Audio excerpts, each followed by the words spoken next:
ವೇದಿಕೆ ಮೇಲೆ ಹಾಸೀಲರಾಗಿರ್ತಕ್ಕಂಥ ಸನ್ಮಾನ್ಯ ಅಧ್ಯಕ್ಷರು ಮತ್ತು ಕೋಚ್ ಮತ್ತು ನಿರ್ದೇಶಕರು ನಾಗರಾಜನವರೇ, ವೇದಿಕೆ ಮೇಲೆ ಹಾಸೀಲರಾಗಿರ್ತಕ್ಕಂಥ ಸ್ನೇಹಿತರು ಮತ್ತು ಸನ್ನಿಹಿತರಾಗಿರ್ತಕ್ಕಂಥ ಶ್ರೀಗಿಳಿ ಸುಂದರ್ ಅವರೇ, ಹಾಗೂ ವೇದಿಕೆ ಮೇಲೆ ಹಾಸೀಲರಾಗಿರ್ತಕ್ಕಂಥ ಮತ್ತೋರು ನಾಯಕರಾಗಿದ್ದ ಸುರೇಂದ್ರ ಗೌಡ್ರೆ, ವಾಸಣ್ಣವರೇ, ನಮ್ಮ ರಘುಪತಣ್ಣವರೇ, ಶಿವರೇ, ಹಾಗೂ ನಮ್ಮ ಬಂಗಾರರಾಜ್ ಅವರೇ, ಹಾಗೂ ವಾಸಣ್ಣವರೇ, ನಮ್ಮ ರಮೇಶಣ್ಣವರೇ, ನಮ್ಮ ಬಿಜೆಪಿ ಪ್ರಾದೇಶಿಕ ರೂರಲ್ ಅಧ್ಯಕ್ಷರಾಗಿರ್ತಕ್ಕಂಥ ಸುರೇಶ್ ಅವರೇ,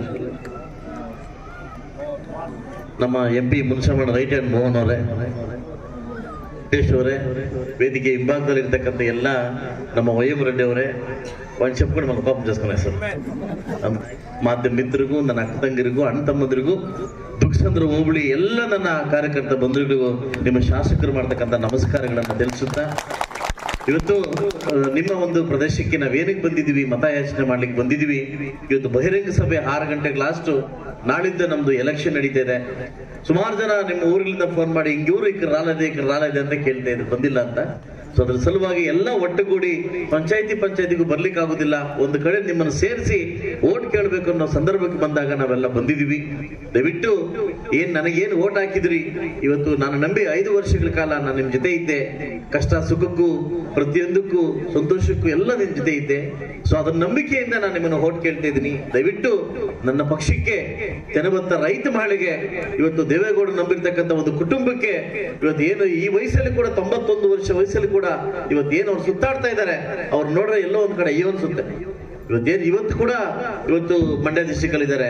ಸೊ ಇವತ್ತು ಅವ್ರು ಬೇಡ, ಅವ್ರು 91 ವರ್ಷ ಕೂಡ ಆ ಕಡೆ ಒಬ್ರು ಈ ಕಡೆ ಎತ್ಕೊಂಡು ಭಿಕ್ಷೆ ಬೇಡ್ತಾವ್ರೆ. ಇದಕ್ಕೋಸ್ಕರ ಆದ್ರೂ ನಮ್ಮ ಎಲ್ಲ ಪಕ್ಷ ಕಾರ್ಯಕರ್ತರು ಒಗ್ಗೂಡಿ ಆ ಕುಟುಂಬನ ಉಳಿಸಕ್ಕೋಸ್ಕರ ಇವತ್ತು ನಮ್ಗೆ ಕೊಟ್ಟಿರ್ತಕ್ಕಂಥ 3 ಸೀಟ್ ಕೊಟ್ಟಿದ್ದಾರೆ ಮೋದಿ ಅವರು. ಆ 3 ಸೀಟು ಗೆಲ್ಲಿಸುವ ಮುಖಾಂತರವಾಗಿ ಕುಮಾರಣ್ಣನ ಈ ಕೇಂದ್ರ ಮಂತ್ರಿ ಮಾಡಬೇಕು. ಆ ಕೇಂದ್ರ ಮಂತ್ರಿ ಮಾಡೋದ್ರಿಂದ ನನ್ನ ತಾಲೂಕು ಅಭಿವೃದ್ಧಿ ಆಗುತ್ತೆ. ಇವತ್ತು ನಿಮಗೆ ಗೊತ್ತಿರ್ಲಿ, ನನ್ನನ್ನ ಒಂದು ಮೂಲಿಗುಂಪು ಮಾಡ್ತಾ ಇದ್ದಾರೆ. ಯಾಕಂದ್ರೆ ಕೋಲಾರ ಜಿಲ್ಲೆಯಲ್ಲಿ ನಾವು 2 ಶಾಸಕರಿದ್ದೀವಿ. ಅದ್ರಲ್ಲಿ ನಾನೇ ಸ್ವಲ್ಪ ಮಾತಾಡ್ತಕ್ಕಂಥ ಶಾಸಕರು, ಅವರೆಲ್ಲ ನಾನೊಬ್ಬ ಅವ್ರು ಏನೇ ಅನುದಾನ ಬರ್ಲಿ ಕೂಡ ಅವ್ರು 1.5 ಕೋಟಿ 2 ಕೋಟಿ 3 ಕೋಟಿ ಹಂಚ್ಕೊಂತಾರೆ, ನನಗೆ 30 ಲಕ್ಷ ಕೊಡ್ತಾರೆ. 30 ಲಕ್ಷದ ನಾನು ಯಾರು ನೀರ್ ಹಾಕ್ಬೇಕು, ಯಾರು ನೀರ್ ಕೊಡ್ಬೇಕು, ಯಾರಿಗೆ ಬೋರ್ ಹಾಕ್ಬೇಕು ಅನ್ನೋದು ಕೂಡ ಗೊತ್ತಾಗ್ತಾ ಇಲ್ಲ. ಇವತ್ತು ಆ ಪರಿಸ್ಥಿತಿಯಲ್ಲಿ ನಾವು ಶಾಸಕರಾದ್ವಿ. ಕಾಂಗ್ರೆಸ್ ಮಾಡ್ತಕ್ಕಂಥ ಈ ಮಲ್ತಾಯಿ ಧೋರಣೆ ಏನಂತಂದ್ರೆ, ಅವರು ದೊಡ್ಡ ಹೆಂಡತಿ ಮಕ್ಕಳು, ನಾವು ಚಿಕ್ಕ ಹೆಂಡತಿ ಮಕ್ಕಳ ತರ ಆಡ್ತಾ ಇದ್ದಾರೆ ಈ ಕಾಂಗ್ರೆಸ್ನವ್ರು. ಇವತ್ತು ನನ್ನ ನೋವು ಮೊನ್ನೆ ಹೇಳ್ಕೊಂಡೆ, ನಾನು ಸಭೆದಲ್ಲಿ ಹೇಳ್ಕೊಂಡೆ. ಇವತ್ತು ಮೈನಾರಿಟಿ ಅಮೌಂಟ್ ಎಲ್ರಿಗೂ 10 ಕೋಟಿ 5 ಕೋಟಿ 15 ಕೋಟಿ ಕೊಟ್ಟಿದ್ದಾರೆ, ನನಗೆ 1 ರೂಪಾಯಿ ಕೊಟ್ಟಿಲ್ಲ ಸರ್ಕಾರದವರು. ಈ ತರ ಏನಾಗ್ತಿದೆ ಅಂತಂದ್ರೆ, ಒಂದು ಮಲ್ತಾಯಿ ಧೋರಣೆಗಿಂತ ಇದು ಮೋಸದ ವಂಚನೆ ಆಗ್ತಾ ಇದೆ. ಇವತ್ತು ನೋಡಿ, ಈ ಮುಳಬಾಗ ತಾಲೂಕು ಎಲೆಕ್ಷನ್ ಆಫೀಸ್ ವಿಧಾನ ಸತ್ತೋಗಿದ್ರೆ ಅರ್ಥ ಆಗ್ತಾ ಇಲ್ಲ. ಇವತ್ತು ನಾನು ಕೇಳ್ತೀನಿ, ಎಲೆಕ್ಷನ್ ಆಫೀಸ್ ಬದುಕಿರೋ ಇಲ್ಲ ಇದಿರೋ ಅನ್ನೋದು ನಂಗೆ ಗೊತ್ತಾಗ್ತಾ ಇಲ್ಲ. ಇವತ್ತು ಮಾನ್ಯ ಎಲ್ಲಾ ನಾಯಕರು ಸೇರಿ ಮತ್ತೆ ಒಂದು ಡೂಪ್ಲಿಕೇಟ್ ಮಾಡ್ತಾವ್ರೆ. ಏನಂದ್ರೆ ಮನೆಗೆ ಹೋಗಿ ಒಂದು ಇದಿಸ್ತಾರೆ, ಏನು ಗ್ಯಾರಂಟಿ ಕಾರ್ಡ್ ಬಾಂಡ್ಗಳು ಅನ್ಸ್ತಾ ಇದ್ದಾರೆ. ಇವತ್ತು ಎಲೆಕ್ಷನ್ ಗೊತ್ತಿದೆ, ಮನೆಗೆ ಹೋಗಿ ಕಳ್ಳತನವಾಗಿ ಇವತ್ತು ಗ್ಯಾರಂಟಿ ಹಂಚ್ತಾ ಇದ್ದಾರೆ. ಇವತ್ತು ಸರ್ಕಾರ ಇದೆ ಅಂದ್ಬಿಟ್ಟು ಈ ಮಟ್ಟಕ್ಕೆ ಧೋರಣೆ ಮಾಡೋದು ಇದು ಸರಿ ಇಲ್ಲ. ಪೊಲೀಸ್ ಇಲಾಖೆ ಅದು ಎಚ್ಚೆತ್ಕೊಬೇಕಾಗುತ್ತೆ, ಇಲ್ಲಾಂದ್ರೆ ನಮ್ಮ ಒಂದು ನಿಜವಾದ ಸ್ವರೂಪವನ್ನು ಆಚೆ ತರಬೇಕಾಗುತ್ತೆ. ನೀವು ಹೊಂದ್ಕೊಂಡು ಹೋಗ್ತೀರಿ, ತಾಲೂಕು ಆಡಳಿತ ಹೊಂದ್ಕೊಂಡು ಹೋಗ್ತೀರಿ ಅನ್ನೋ ಮಟ್ಟಕ್ಕೆ ನಾನು ಕಾಯ್ತಾ ಇದ್ದೀನಿ. ನೀವು ಹೊಂದ್ಕೊಂಡು ಹೋಗ್ಲಿಲ್ಲ, ನಿಮ್ ಕೆಲಸ ನೀವು ಮಾಡಿದ್ರಿ ಅಂದ್ರೆ 1ನೇ ತಾರೀಕಿಂದ ನಮ್ಮ ಕೆಲಸ ನಾವು ಸ್ಟಾರ್ಟ್ ಮಾಡ್ಬೇಕಾದ್ರೆ, ಯಾಕಂದ್ರೆ ಬೀದಿ ಇಳಿಬೇಕಾಗುತ್ತೆ. ಈ ಎಚ್ಚರಿಕೆಯನ್ನು ಶಾಸಕರಾಗಿ ಕೊಡ್ತಾ ಇದ್ದೀನಿ. ಪೊಲೀಸ್ ಇಲಾಖೆ ಇರ್ಬೋದು, ಆಡಳಿತ ಇರ್ಬೋದು, ಏನಾದ್ರೂ ಮಲ್ತಾಯಿ ಧೋರಣೆ ಮಾಡಿದಿರಂದ್ರೆ ನಿಜವಾಗ್ಲೂ ನಂಬರ್ 1 ನಾವೇ ಏನಲ್ಲಿ ಸ್ಟ್ರೈಕ್ ಮಾಡೋದ್ರಲ್ಲಿ ಬೀದಿಗೆ ಎಳಿತೀವಿ. ಎಚ್ಚರಿಕೆ ಕೊಡ್ತಾ ಇದೀವಿ. ಇವತ್ತು ಅಗರ ಪಂಚಾಯತ್ ಅಗರದಲ್ಲಿ ಅವನ ರೌಡಿ ಅಂತೆ, ನನ್ನ ಕಾರ್ಯಕರ್ತನಿಗೆ ನಾನು ಹೊಡೆದವನಿ, ರಕ್ತ ಹೊಡೆದವನಿ. ಇಲ್ಲಿ ತನಕ ಪೊಲೀಸ್ ಇಲಾಖೆ ಅವನಿಗೆ ಅರೆಸ್ಟ್ ಮಾಡಿಲ್ಲ. ಒಬ್ಬ ಹುಡುಗ, ಅವನು ನಾನು ಬೆಳೆಸಿದ ಹುಡುಗ, ಅವನು ಕಾಂಗ್ರೆಸ್ಗೆ ಹೋಗಿ ಇವತ್ತು ದಬ್ಬಾಳಿಕೆ ಮಾಡ್ತಾವ. ಇವತ್ತು ಪೊಲೀಸ್ ಇಲಾಖೆಗೆ ಹೇಳಿದೆ, 3 ಗಂಟೆ ಒಳಗೆ ಅವ್ರು ಅರೆಸ್ಟ್ ಮಾಡದೇ ಇದ್ರೆ 5 ಗಂಟೆ ಬಂದು ಸ್ಟೇಷನ್ ಹೋಗ್ತೀನಿ ಅಂತ ಹೇಳಿದೀನಿ. ನನ್ನ ಕಾರ್ಯಕರ್ತನ ಕಾಪಾಡ್ತಕ್ಕಂಥ ಕರ್ತವ್ಯ ನಮ್ದು. ಅದಕ್ಕೋಸ್ಕರ 1 ಲಕ್ಷ ಜನ ಓಟ್ ಹಾಕಿದಿರಿ. ದಯವಿಟ್ಟು ಇದನ್ನ ಅರ್ಥ ಮಾಡ್ಕೊಳ್ಳಿ. ಏನೇ ಕಷ್ಟ ಸುಖ ಬರ್ಲಿ, ನಾನು ನಿಮ್ ಜೊತೆ ಇರ್ತೀನಿ. ಒಗ್ಗಟ್ಟಾಗಿರೋಣ. ನಮ್ಮನ್ನು ಒಗ್ಗಟ್ಟೆ ನಮ್ಮ ಅಭಿವೃದ್ಧಿಗೆ ಯಶಸ್ಸು ಸಿಗುತ್ತೆ ಅಂತ ಹೇಳ್ತಾ, ಇವತ್ತೇನು ಕುಮಾರಸ್ವಾಮಿ ಅವರಿಗೆ ನಾನು ಮಾತು ಕೊಟ್ಟಿದ್ದೀನಿ. ಇವತ್ತು ನಾನು ನಿಮ್ ಮನೆ ಭಾಗದಲ್ಲಿ ತುಳಿಬೇಕು ಅಂತಂದ್ರೆ ಯಥೇಚ್ಛವಾಗಿ ಓಟ್ ಕೊಡೋ ಮುಖಾಂತರವಾಗಿ ನಿಮ್ ಮನೆ ಬಗ್ಗೆ ತುಳಿತೀನಿ ಅಂತ ನಿಮ್ಮ ನಂಬಿ ನಾನು ಮಾತು ಕೊಟ್ಟಿದ್ದೀನಿ. ದಯವಿಟ್ಟು ಅರ್ಥ ಮಾಡ್ಕೊಳ್ಳಿ. ಯಾರೋ ಕ್ಯಾಂಡಿಡೇಟ್ ಅಲ್ಲ, ನಾವೆಲ್ಲ ಕ್ಯಾಂಡಿಡೇಟ್. ದೇವೇಗೌಡ ನಮ್ ಕ್ಯಾಂಡಿಡೇಟ್, ಮೋದಿಜಿಯವರೇ ನಮ್ ಕ್ಯಾಂಡಿಡೇಟ್. ದೇಶ ಉದ್ಧಾರ ಆಗ್ಬೇಕು, ದೇಶ ಅಭಿವೃದ್ಧಿ ಆಗ್ಬೇಕು, ನನ್ನ ಮಕ್ಕಳು ಮುಂದಿನ ದಿವಸ ಚೆನ್ನಾಗ್ ಆಗ್ಬೇಕು ಅಂದ್ರೆ ಇವತ್ತು ನಿಮ್ಗೆ ಗೊತ್ತಿರ್ಲಿ, ಅವ್ರು ಕೂಡ 200-300 ಒಂದು ಕೂಲಿ ದಿವಸ ಅಷ್ಟೇ, ಒಂದು ಕೂಲಿ, ಒಂದೇ ಒಂದು ದಿವಸ ಕೂಲಿ. ಅವ್ರು ಕೊಡ್ತಕ್ಕಂಥ ಏನು 300 ರೂಪಾಯಿ ಇಲ್ಲ 500 ರೂಪಾಯಿ ತಿಂಗಳ ಪೂರ್ತಿ ಏನಾಗಲ್ಲ ನಮ್ಗೆ. ದಯವಿಟ್ಟು ಅದ್ರ ಬಗ್ಗೆ ಯೋಚನೆ ಮಾಡಬೇಡಿ. ಅವ್ರು ತಗೊಳ್ಳಿ, ಕಾಂಗ್ರೆಸ್ ನೋಟು, JDSಗೆ ಓಟು, ಕಾಂಗ್ರೆಸ್ ನೋಟು, JDSಗೆ ಓಟು ತಗೊಂಡು ನಮ್ಮ ಎಲ್ಲ ಒಗ್ಗಟ್ಟಾಗಿ ಮಲ್ಲೇಶ್ ಬಾಬುನ ಕೆಲಸ ಮುಖಾಂತರವಾಗಿ ಈ ಕೋಲಾರದಲ್ಲಿ ಮತ್ತೊಮ್ಮೆ ನಾವು ಒಗ್ಗಟ್ಟಾಗಿದ್ದೀವಿ ಅನ್ನೋ ತೋರಿಸ್ಕೋಣ. ಸೊ ಭಗವಂತ ಕುರುಡುಮಲೆ ವಿನಾಯಕ ನಮ್ಮೆಲ್ರಿಗೂ ಒಳ್ಳೇದ್ ಮಾಡ್ತಾನೆ. ಆತನ ಸನ್ನಿಧಿಯಲ್ಲಿ ಒಂದು ಮಾತು ಹೇಳ್ತಾ ಇದ್ದೀನಿ, ನಂಬಿಕೆಗೆ ದ್ರೋಹ ಮಾಡ್ತಕ್ಕಂಥ ವ್ಯಕ್ತಿ ಸಮೃದ್ಧಿ ಅಲ್ಲ. ಯಾವ್ದನ್ನ ನಂಬಿ ನಾನು ಬಂದಿಲ್ಲ, ಆಸ್ತಿ ಮಾಡಬೇಕು, ಅಂತಸ್ತು ಮಾಡಬೇಕು, ಹಣ ಮಾಡ್ಬೇಕಂತ ರಾಜಕಾರಣಕ್ಕೆ ಬಂದಿಲ್ಲ. ಭಗವಂತ ನನಗೆ ಸಾಕಷ್ಟು ರೂಟ್ ಕೊಟ್ಟಿದ್ದಾನೆ, ಸಾಕಷ್ಟು ಅಭಿವೃದ್ಧಿ ಮಾಡಕ್ ಕೊಟ್ಟಿದ್ದಾನೆ. ಆದ್ರೆ ಸ್ವಾಭಿಮಾನಕ್ಕೋಸ್ಕರ ಬಂದಿದ್ದೀನಿ, ಮರ್ಯಾದೆಗೋಸ್ಕರ ಬಂದಿದ್ದೀನಿ, ನಿಮ್ಮೆಲ್ಲರ ಪ್ರೀತಿಗೋಸ್ಕರ ಬಂದಿದ್ದೀನಿ. ಇಷ್ಟೇ ನಾನು ನಿಮ್ಗೆ ಕೇಳೋದು, ನೂರೇ ಕೇಳೋದು ನಿಮಗೆ. ನಾನು ಅಭಿವೃದ್ಧಿ ಮಾಡಕ್ ಬಂದಿದ್ದೀನಿ, ಎಲ್ಲೋ ಒಂದು ಲಂಚ ಹೊಡಿಲಿಕ್ಕೋ, ದುಡ್ಡು ಮಾಡ್ಲಿಕ್ಕೋ, ಇನ್ನೊಂದು ಮಾಡ್ಲಿಕ್ಕೋ ಕೋಟ್ಯಾಂತರ ರೂಪಾಯಿ ಖರ್ಚು ಮಾಡಿ ನಿಮ್ಮ ಹತ್ರ ಬಂದಿಲ್ಲ. ನಿಮ್ಮ ಪ್ರೀತಿ ಗಳಿಸ್ಲಿಕ್ಕೆ ಬಂದಿದ್ದೀನಿ. ಒಬ್ಬ ವಿದ್ಯಾವಂತನಾಗಿ ಹೇಳ್ತಾ ಇದ್ದೀನಿ, ನಾನು ಕೂಡ 13,000 ಜನ ಕೆಲಸ ಕೊಟ್ಟಿದ್ದೀನಿ, 7 ಕಂಪನಿ ಮಾಡಿದ್ದೀನಿ, 13,000 ಜನ ಕೆಲಸ ಕೊಟ್ಟಿದ್ದೀನಿ. ದುಡ್ಡೇ ಮಾಡ್ಬೇಕು ಅಂದ್ರೆ ಅಲ್ಲಿ ಮಾಡ್ಕೊಂತೀನಿ, ಇಲ್ಲಿ ಮಾಡ್ಬೇಕಾಗಿಲ್ಲ. ಇವತ್ತು ಮನೆ ಬಿಟ್ಟು 23 ದಿವಸ ಆಗಿದೆ, ಇಲ್ಲೇ ಇದ್ದೀನಿ.